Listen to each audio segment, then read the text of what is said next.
La mañana que me abandonaron está grabada en mi memoria con cruel precisión. Tenía 12 años, parada en el porche de mi tía Victoria, viendo el auto de mis padres desaparecer por el camino con mi hermano de 5 años todavía dormido en el asiento delantero. Sin una despedida apropiada.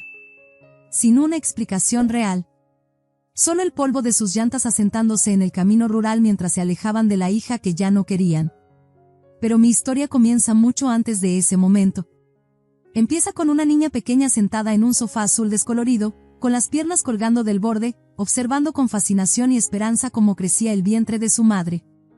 Tenía 7 años cuando me dijeron que pronto tendría un hermano. Cada noche después de la cena, mamá tomaba mi pequeña mano entre las suyas y la colocaba sobre su vientre redondo. «Siente, Aurelia», susurraba, y yo contenía la respiración, esperando ese mágico aleteo bajo mi palma. Esas pequeñas pataditas contra mi mano construyeron un mundo de sueños en mi mente. Un amigo. Un compañero. Alguien que me admiraría. Me acostaba en la cama imaginando cómo construiríamos fuertes con sábanas, compartiríamos secretos, enfrentaríamos el mundo juntos. Secretamente esperaba que fuera una hermana. Pero cuando llegó mi hermano Samuel, algo en el universo de nuestra familia cambió. Lo sentí inmediatamente. Papá lo llevó a través de la puerta principal envuelto en una manta azul, mamá caminando junto a ellos, cansada pero radiante. «Ven a conocer a tu hermano, Aurelia», dijo papá, su voz vibrando con un orgullo que nunca había escuchado antes. Recuerdo ponerme de puntitas, observando al bebé arrugado y de cara rojiza. No era particularmente impresionante a primera vista, solo un pequeño humano arrugado haciendo suaves ruidos guturales. Pero mis padres lo miraban como si hubieran descubierto un tesoro. «Nuestro hijo», repetía papá a las visitas, las palabras cubiertas de reverencia. Finalmente, un heredero del apellido familiar. No entendía lo que eso significaba entonces. Solo sabía que algo fundamental había cambiado. Durante esos primeros meses, me dije a mí misma lo que mi maestra, la señorita Flores, me había explicado cuando me encontró dibujando caras tristes durante la clase de arte: tus padres solo están ocupados con el bebé, Aurelia. Te siguen queriendo igual. Pero la señorita Flores estaba equivocada. No era igual. Ni siquiera cerca. Cuando Samuel estaba aprendiendo a caminar, obtuve la puntuación más alta de mi clase en un examen de matemáticas. Corrí a casa, con el papel apretado en mi mano, estrellas y una grana y en la parte superior, mi corazón latiendo con la anticipación de su aprobación. «Mamá. Papá. Miren lo que obtuve», grité, entrando precipitadamente por la puerta principal.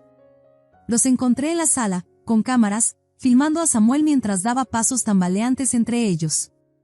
«Eso es, campeón. Ven con papá», lo animaba mi padre, sin siquiera mirar en mi dirección. «Mamá, mira mi examen», dije, tirando de su manga.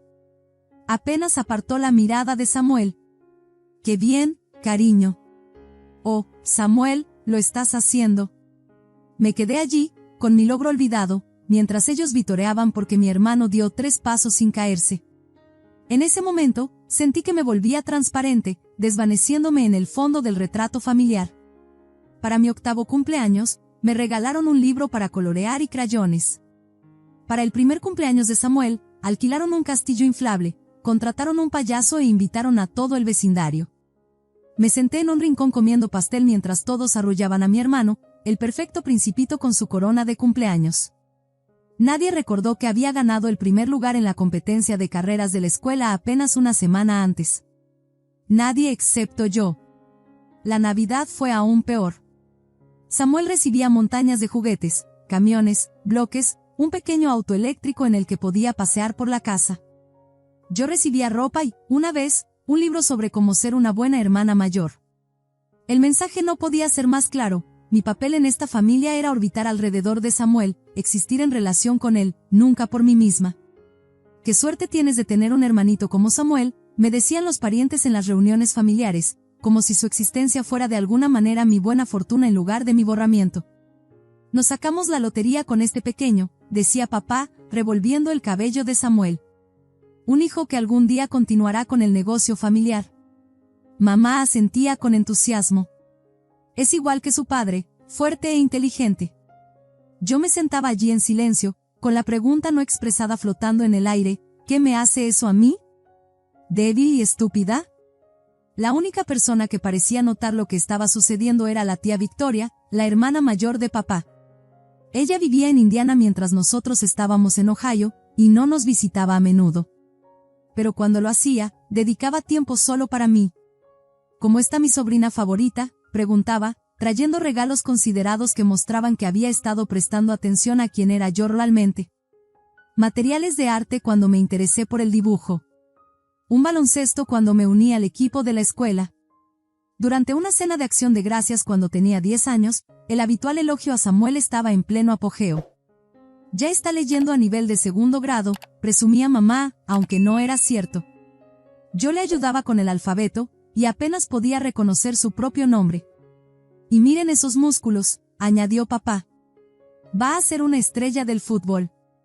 Fue entonces cuando la tía Victoria se aclaró la garganta, su voz cortando a través de su fantasía. Aurelia sacó puros 10 en su boleta de calificaciones. ¿Mencionaron eso a todos? La mesa quedó en silencio.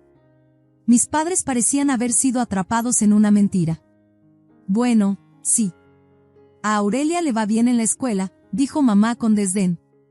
No puedes compararlos, añadió papá a la defensiva. Son niños diferentes. Exactamente, dijo firmemente la tía Victoria. Ambos son sus hijos, y ambos merecen el mismo amor y atención.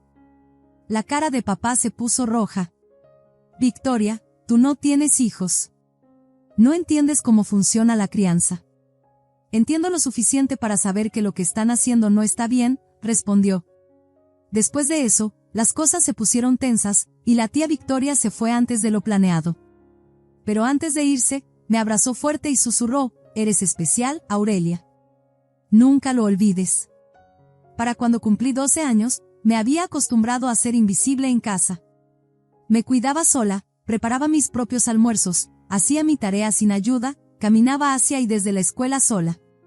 Mientras tanto, Samuel, ahora de 5 años, no podía atarse los zapatos sin que mamá o papá corrieran a ayudarlo. Una noche, me dirigía a la cocina por un vaso de agua cuando escuché a mis padres hablando en voz baja. Me detuve en el pasillo, justo fuera de su vista. No podemos seguir así, Margarita, dijo papá, su voz estresada. No tenemos suficientes recursos financieros para mantener a 2 niños.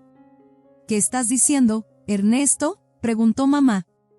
Estoy diciendo que necesitamos encontrar una solución. Necesitamos idear un plan. Retrocedí, con el corazón palpitando. No entendía completamente de qué estaban hablando, pero algo en su tono me inquietó. Una sensación fría se instaló en mi estómago mientras me escabullía de regreso a mi habitación, tratando de dar sentido a lo que había escuchado.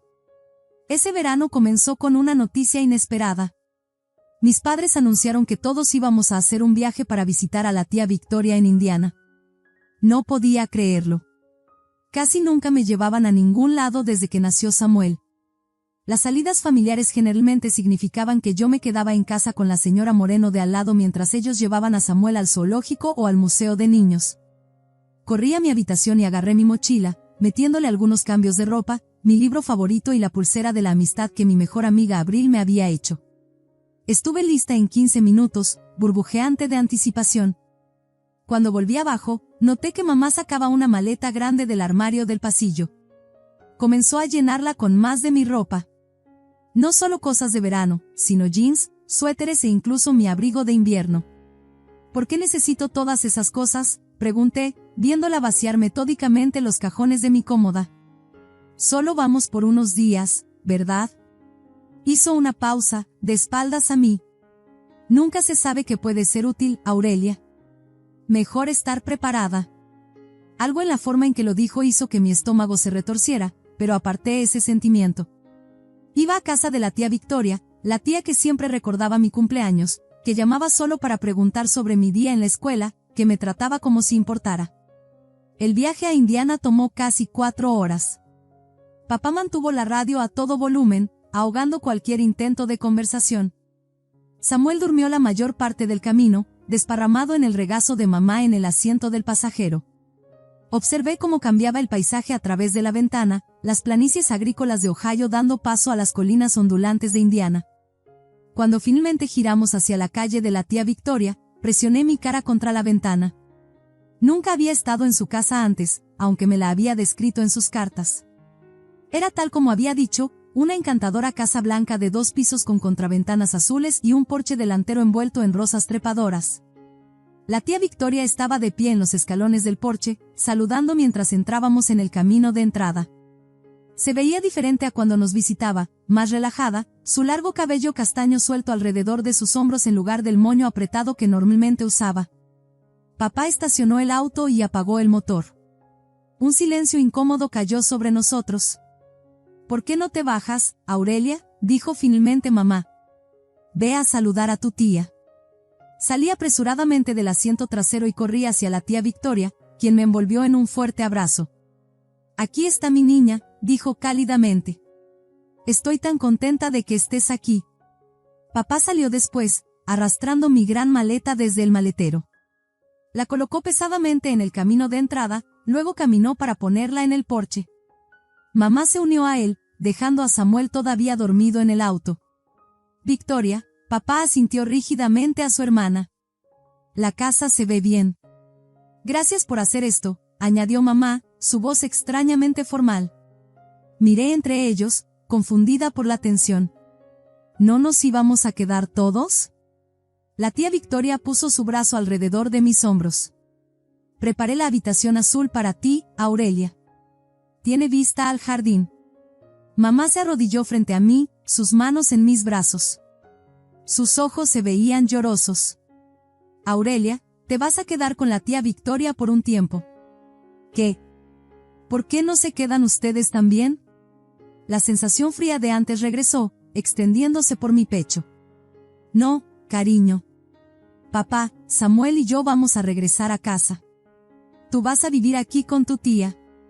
La miré fijamente, sin comprender. ¿Por cuánto tiempo? Ella miró a papá, quien estaba mirando su reloj con impaciencia. Solo por un tiempo.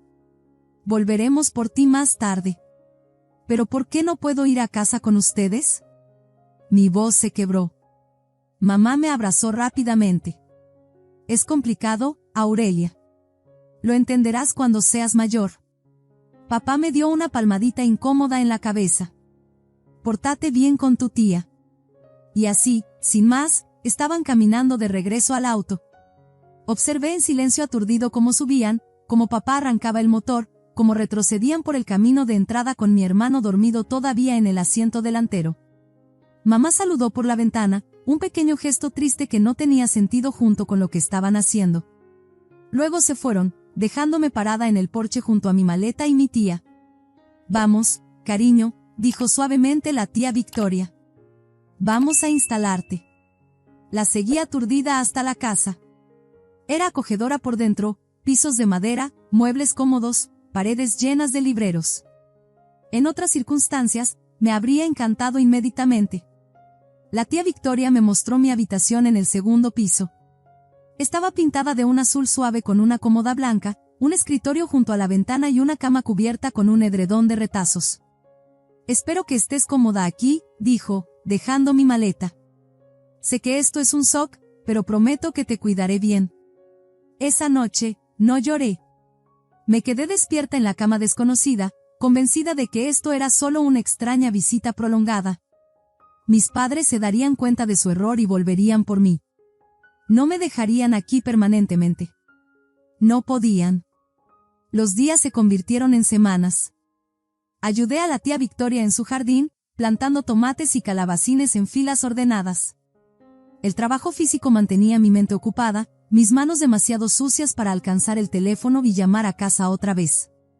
La tía Victoria era dueña de una pequeña panadería en el pueblo llamada Victoria Sweets. Me llevaba allí casi a diario, enseñándome cómo medir la harina con precisión, cómo saber cuando la masa de pan había subido lo suficiente, cómo decorar cupcakes con glaseado en espirales perfectos. «Tienes un talento natural para esto», me dijo una tarde mientras decoraba galletas de azúcar. Su elogio se sentía diferente de los cumplidos huecos que ocasionalmente recibía de mis padres. Era específico. Genuino. A veces preguntaba cuándo regresarían mis padres. La tía Victoria vacilaba, luego decía, pronto, cariño, Antes de cambiar el tema a algo más, una nueva receta que quería probar, o si me gustaría ayudarla a plantar los bulbos de otoño. Llamaba a casa una vez a la semana al principio. Mamá contestaba, sonaba distraída, me decía que estaban bien y que visitarían pronto. Papá rara vez se ponía al teléfono. Después de un mes, empezaron a dejar que las llamadas fueran al buzón de voz. Después de 2 meses, dejaron de devolver mis mensajes por completo. A pesar de esto, mantuve un terco optimismo. Me dije a mí misma que solo estaban ocupados. Aparecerían un día, se disculparían por la larga ausencia y me llevarían a casa donde pertenecía. Cuando llegó septiembre, la tía Victoria me inscribió en la escuela secundaria local. Entrar a un salón de clases lleno de extraños era aterrador, pero me obligué a sonreír, a presentarme, a fingir que todo esto era normal y temporal. ¿Dónde están tus padres?, preguntó una chica llamada Estela durante el almuerzo el primer día. Están en Ohio, respondí. Solo me estoy quedando con mi tía por un tiempo. Eso es lo que dijo mi primo Jason cuando su mamá lo dejó con su abuela, intervino un chico llamado Marco. Resulta que ella no iba a volver. Ya no lo quería. Eso no es lo que me pasó a mí, respondí bruscamente, pero sus palabras se clavaron en mi pecho como astillas. Esa tarde, fui directamente a la panadería de la tía Victoria después de la escuela. La campana sobre la puerta tintineó cuando entré, y el familiar aroma de vainilla y canela me envolvió. La tía Victoria levantó la mirada desde detrás del mostrador donde estaba empaquetando pasteles. Una mirada a mi cara y dejó a un lado su trabajo. ¿Qué pasó?, preguntó, guiándome hacia la pequeña mesa en la esquina. ¿Mis padres volverán alguna vez por mí? La pregunta estalló antes de que pudiera detenerla. El rostro de la tía Victoria se suavizó con tristeza. Tomó mis manos entre las suyas. Aurelia, necesito decirte algo. Tus padres firmaron papeles de tutela. Te he adoptado oficialmente. La verdad me golpeó como un golpe físico. Mis padres no me habían enviado lejos temporalmente. Me habían renunciado por completo. Esa noche, borré sus números de teléfono de mis contactos. Había terminado de esperar llamadas que nunca llegaban. De esperar que recordaran que tenían una hija. Me lancé a mi nueva vida. La escuela secundaria se convirtió en preparatoria. Hice amigos de verdad. Estela, de aquel primer día, se convirtió en mi mejor amiga, y Marco, a pesar de nuestro difícil comienzo, también se convirtió en parte de nuestro grupo. Pasábamos los fines de semana en el centro comercial, los veranos en la piscina comunitaria y numerosas tardes en la acogedora cocina sobre la panadería de la tía Victoria. La tía Victoria nunca intentó reemplazar a mi madre. En cambio, se convirtió en algo mejor, una mentora, una confidente, una persona que me veía por quien era. Nunca me comparó con nadie más ni me hizo sentir que no era suficiente. En días festivos y cumpleaños, todavía me encontraba mirando mi teléfono, una pequeña parte de mí esperando que sonara. Nunca lo hizo. Sin tarjetas, sin regalos, ni siquiera un mensaje de texto reconociendo mi existencia. Cada hito silencioso solidificaba el muro que estaba construyendo entre mi pasado y mi presente. Para el último año de preparatoria, rara vez pensaba en mi familia biológica. Había cambiado, crecido más alta, cortado mi cabello corto, desarrollado una pasión por la fotografía y los negocios. La panadería se había convertido en mi segundo hogar.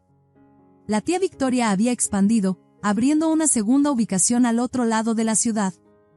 Trabajaba allí después de la escuela, aprendiendo el lado empresarial, pedidos de suministros, administración de horarios, balance de libros.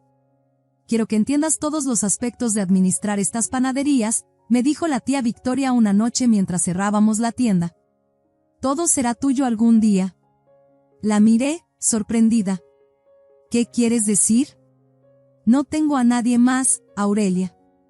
Tú eres mi familia ahora. La única familia que me importa.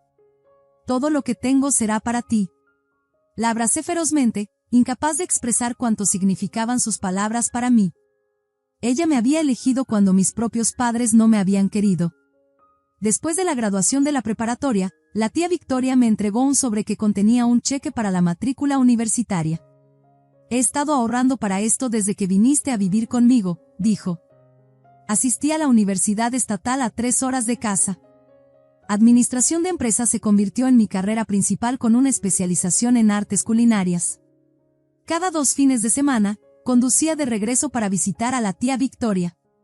Para entonces, había abierto una tercera ubicación de panadería, convirtiendo su pequeño negocio en una respetada cadena local. Durante mi tercer año de universidad, todo cambió de nuevo. Regresé a casa para una visita regular de fin de semana y encontré a la tía Victoria pálida y delgada. Solo es un virus que ha estado circulando, insistió cuando expresé mi preocupación, pero noté que hacía una mueca cuando alcanzaba cosas y apenas tocaba su cena. 2 semanas después, me llamó a mi dormitorio. Su voz era firme, pero podía escuchar el miedo debajo. Los médicos encontraron algo, Aurelia. Cáncer. Lo han detectado tarde. Estadio 3. Conduje a casa esa noche, saltándome mis clases del viernes. Nos sentamos en la mesa de la cocina revisando folletos médicos, discutiendo opciones de tratamiento. 2 años, estimaron los médicos con tratamiento agresivo. No tengo miedo, me dijo la tía Victoria, alcanzando mi mano. He tenido una buena vida, especialmente estos últimos años contigo. Pero hay cosas que necesitamos poner en orden. Ya había hablado con su abogado. Todo sería para mí, la casa, las panaderías, sus ahorros. No para nadie más, enfatizó, y supe que se refería a mi padre, su único hermano. Tomé un semestre libre de la universidad, administrando las panaderías mientras acompañaba a la tía Victoria a sesiones de quimioterapia. Cuando regresé a la escuela, arreglé mi horario para estar en casa 4 días a la semana. Ella insistió en que terminara mi carrera. Estaré en tu graduación, aunque tengan que llevarme en silla de ruedas, prometió. Cumplió esa promesa, aunque para entonces estaba demasiado débil para salir del hospital. El personal de enfermería organizó una videollamada, y sostuve mi teléfono mientras cruzaba el escenario, asegurándome de que pudiera verme con mi toga y birrete. 2 semanas después, se fue pacíficamente mientras dormía. Yo sostenía su mano, contándole sobre nuevas recetas de verano que quería probar en las panaderías. Me gusta pensar que me escuchó. El funeral fue pequeño. Los empleados de la tía Victoria, vecinos, algunos amigos de su iglesia. Me paré junto a su ataúd, aceptando condolencias de personas cuyas vidas ella había tocado. Me sentía entumecida, a la deriva sin su presencia constante. Cuando el servicio estaba terminando, noté 3 figuras en la parte trasera de la funeraria. Mi respiración se detuvo en mi garganta. Incluso después de 11 años, los reconocí instantáneamente. Mi padre, mi madre y mi hermano. Mi madre se veía mayor, con líneas alrededor de sus ojos y boca que no habían estado allí antes. El cabello de mi padre se había adelgazado y encanecido. Y Samuel, ya no el niño pequeño que recordaba, sino un adolescente alto que parecía incómodamente fuera de lugar en su traje oscuro. Se acercaron lentamente, con vacilación. Mi madre extendió la mano como para abrazarme, pero di un paso atrás. Nos enteramos de Victoria, dijo torpemente mi padre.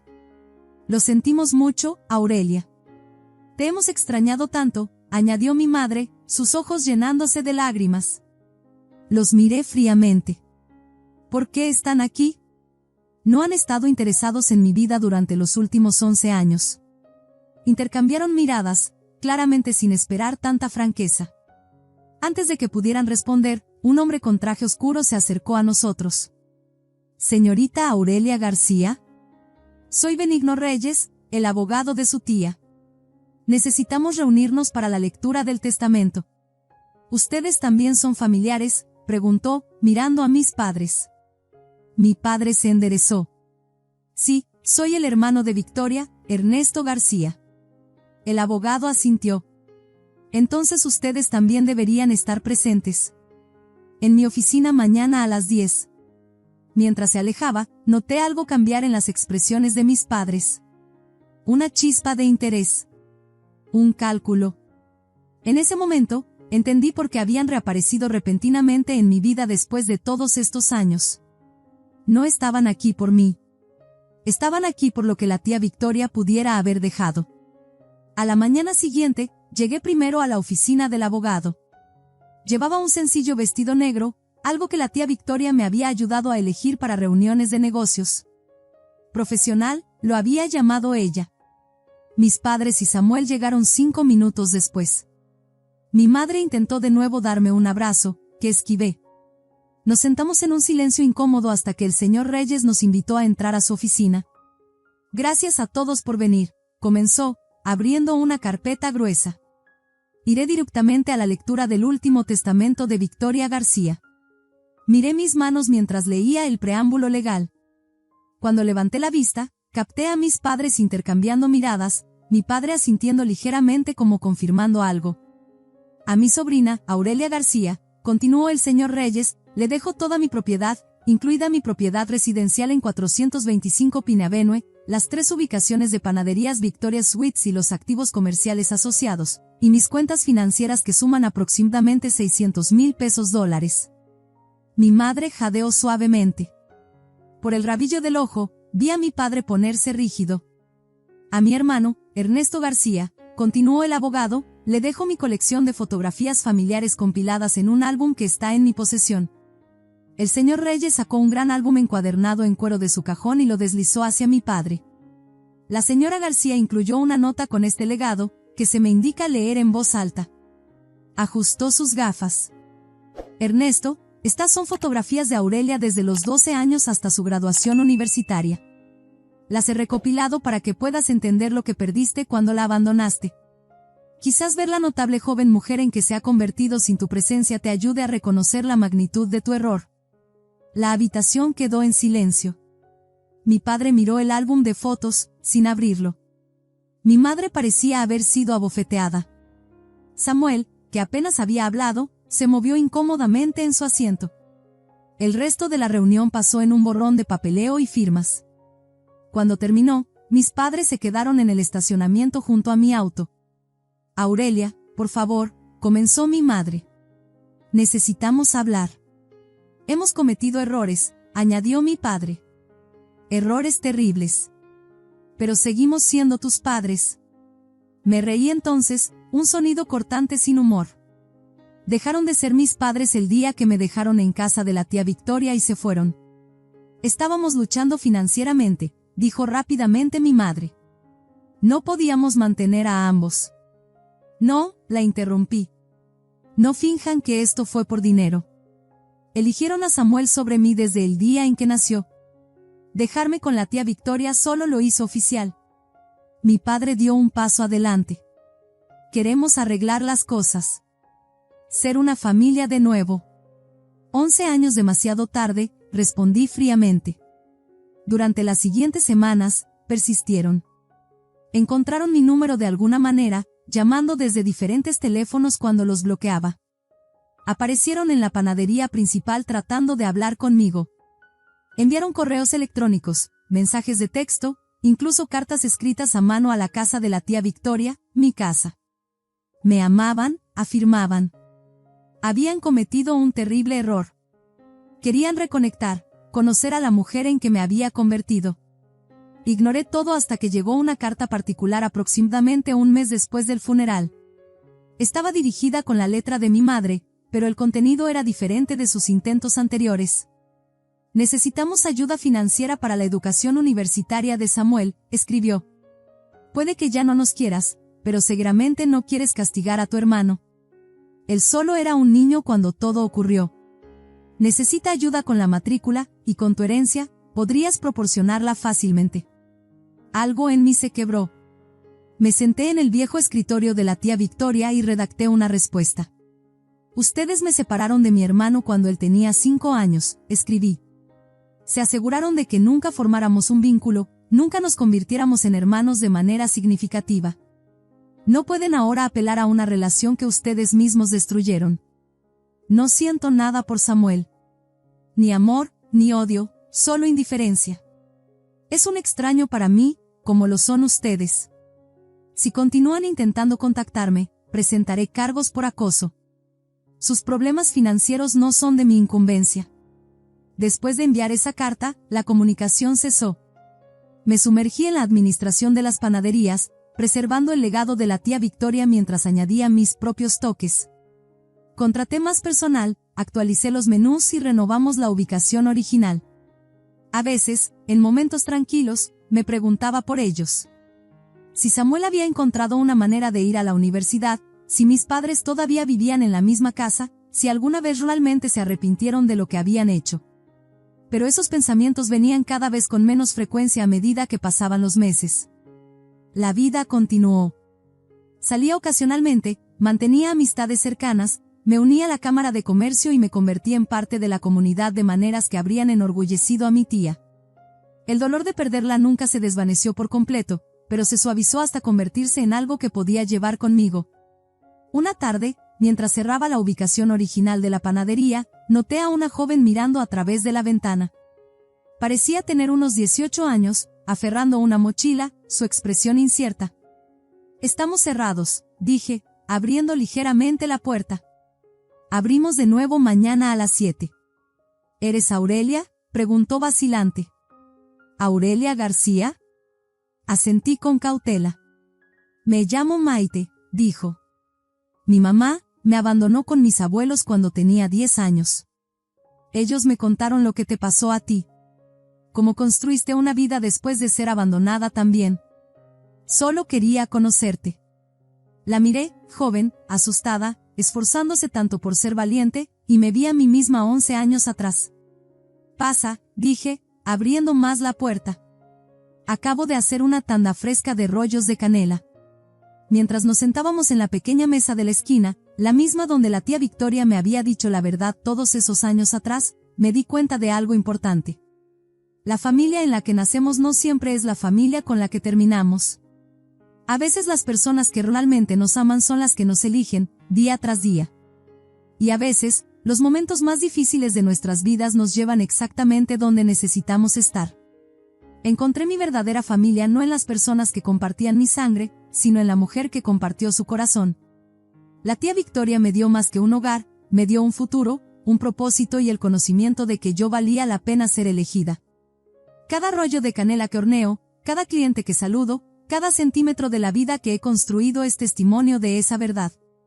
Y ahora, sentada frente a Maite con sus ojos atormentados y su sonrisa esperanzada, quizás sea mi turno de transmitir esa lección. Así que si esta historia resuena contigo, por favor dale un me gusta para que otros también puedan encontrarla, y no olvides comentar y suscribirte para más historias sobre encontrar familia en lugares inesperados y construir belleza a partir de los pedazos rotos de la vida.